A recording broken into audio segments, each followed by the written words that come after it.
Every year, millions of fish do something that defies all logic. They leave the ocean, fight their way upstream against raging rivers, leap over waterfalls, dodge bears, eagles, and rapids, all just to get back to the exact spot where they were born. And then they die. But that death, it feeds an entire forest. Today we're telling the full story of salmon, one of the most remarkable creatures on this planet, and a fish that shaped human civilizations, sparked wars over fishing rights, and is now at the center of one of the biggest environmental battles of our time. Before we get into history, let's talk about what makes salmon genuinely one of the most fascinating animals alive. Salmon are anadromous, which means they're born in freshwater rivers, migrate to the saltwater ocean to grow, and then return to freshwater to spawn. That alone is remarkable. Their bodies physically transform to handle both environments, changing their salt tolerance, their color, even the shape of their jaw. But here's the part that blows people's minds. When a salmon returns to spawn, it doesn't just find any river. It finds the exact stream where it was born, sometimes traveling thousands of kilometers, guided by the Earth's magnetic field and the unique chemical scent of its home water. Scientists still don't fully understand how they do it, but they do it every single time. And when they die after spawning, their bodies decompose and release nutrients, nitrogen, phosphorus, marine-derived minerals, directly into the forest floor. Trees near salmon streams grow 3 times faster than trees far from them. The salmon literally become the forest. That's not just biology, that's poetry. Humans have had a relationship with salmon for at least 10,000 years. For the indigenous peoples of the Pacific Northwest, tribes like the Chinook, the Haida, the Tlingit, and many others, salmon wasn't just food. It was the foundation of their entire civilization. The annual salmon run was the most important event of the year. Entire villages would gather at river crossings, using elaborate weirs and traps to harvest thousands of fish in a single season. They smoked and dried them to last through winter. Salmon was their economy, their currency, and their spiritual center. The salmon was so sacred that many tribes had strict protocols around how it should be caught, prepared, and honored. The first salmon of the season was always ceremonially welcomed, thanked, and its bones returned to the river, so the salmon spirit would return the following year. This wasn't just superstition, it was a sophisticated system of sustainable fishery management that kept salmon populations healthy for thousands of years. Meanwhile, on the other side of the world, salmon runs in the rivers of Scotland, Norway, and Russia were equally central to the survival of early European and Siberian peoples. Archaeological sites show salmon bones dating back over 20,000 years in parts of Europe. By the Middle Ages in Europe, salmon had become a commodity and a symbol of wealth and power. In England and Scotland, rivers were owned by kings and nobles. Salmon fishing rights were among the most valuable assets a lord could possess. There were bloody conflicts over who controlled the best salmon rivers. In fact, the Magna Carta of 1215, one of the most important legal documents in human history, included clauses specifically about salmon fishing rights in the Thames. That's how economically significant this fish was. Salmon was also the food of the poor. Before refrigeration, salted and smoked salmon was one of the most affordable preserved proteins available. Servants and labourers in 18th century Britain actually complained in their contracts that they were being fed too much salmon. They wanted more variety. Salmon was so abundant back then that it was considered a low-status food. Today, a piece of salmon costs a premium at a restaurant. Back then, eating too much of it was something to complain about. How times have changed. Then came the Industrial Revolution, and it was catastrophic for salmon. Factories dumped waste directly into rivers. Mills built dams that blocked salmon migration routes. Cities poured raw sewage into waterways. The Thames in London, once one of the greatest salmon rivers in the world, became so polluted by the 1800s that salmon completely disappeared from it.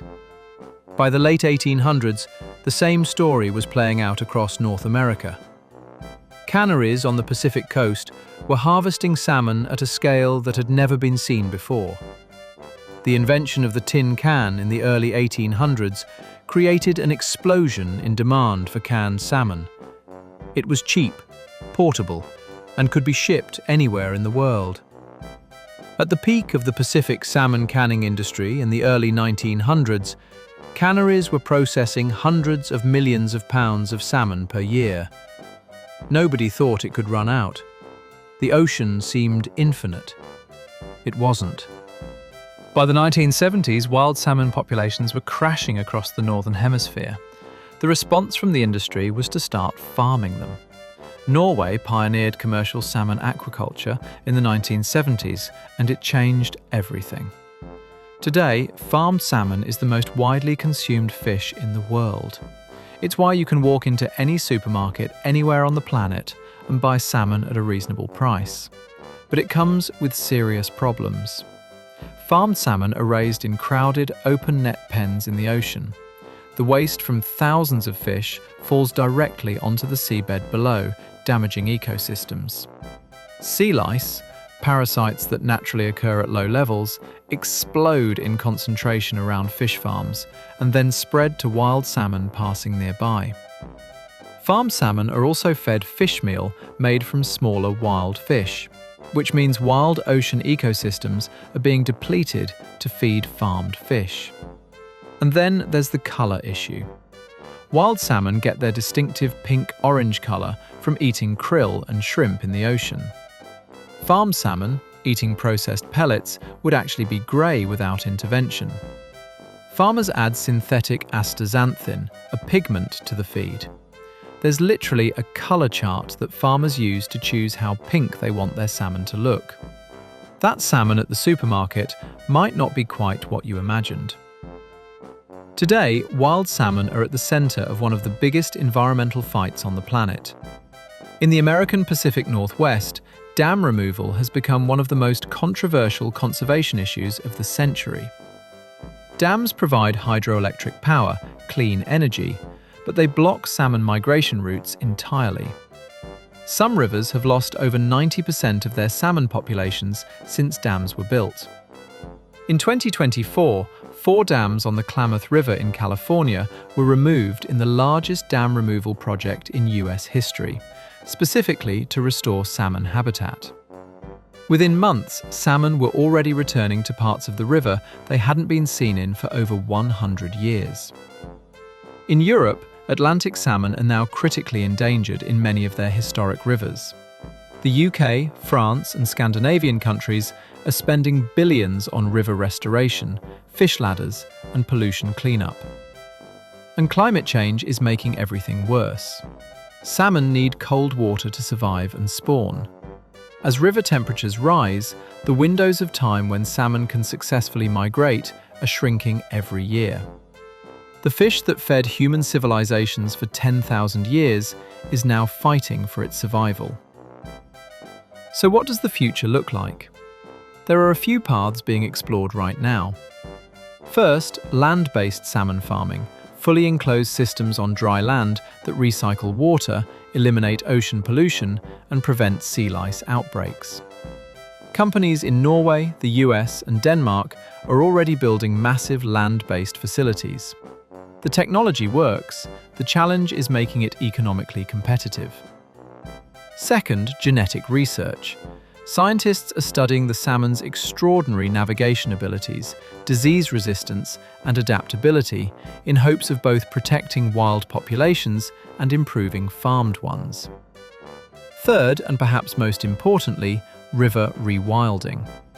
The success of the Klamath River dam removal has inspired similar projects around the world.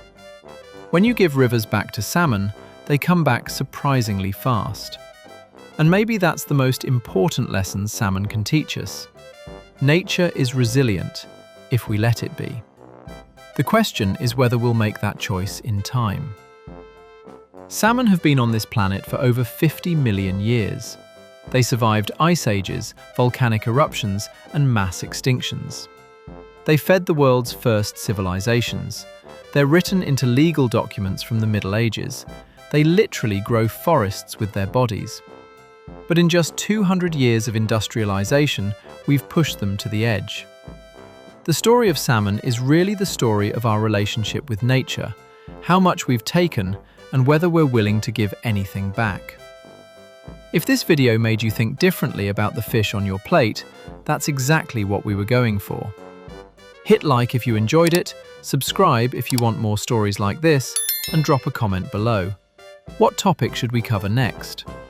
See you in the next one.